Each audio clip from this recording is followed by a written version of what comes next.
Ne gori mi obraz ni pred jednim Srbinom da bi morao pred bilo kojim iz Crne Gore i van Crne Gore da se pravdam i da mislim da sam nešto manji od njih i da oni nešto više vrede.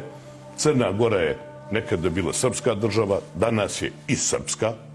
Znači 30% građana Crne Gore se, više od 30% se izjašnjava kao Srbi. Poštujemo našu istoriju, poštujemo našu tradiciju, poštujemo naše dinastije i Petrovića i Karađorđeviće. Ta kampanja je bila samo usmjerena da bi se nanijela šteta novoj srpskoj demokratiji i predsjedniku parlamenta Andriji Mandiću. Moj sin nosi ime moga pretka, koji je bio učesnik te skupštine i glasao za ujedinjenje Srbije i Crne Gore i koga su bili zelenaši 1919. godine. Ja ne mogu da budem bez ono što su bili i moji preci. Ja sam Srbin kao što su i oni, a onda primjećujem da u toj kampanji da ljudi nemaju mjere. Oni žele da vam nanesu štetu, žele da vas predstave kao neke sumnjive ljude i kao čovjek koji pripada ovom prostoru, koji dolazi iz srpskog naroda, želim da kažem da Crna Gora nikada nije izdala Srbiju. Bili smo zajedno sa Srbijom i u Prvom Balkanskom ratu.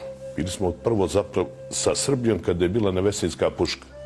Pa je onda neko drugi izdavao Crnu Goru, a Crna Gora je ostala uz te ustanike iz Hercegovine.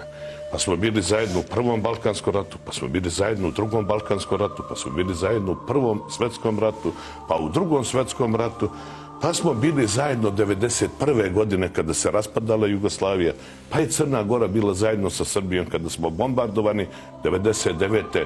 To što je 2006. godine referendumom promijenjeno državno-pravni status Crne Gore. Ja sam bio najmlađi lider bloka za zajedničku državu, želio sam zajedničku državu.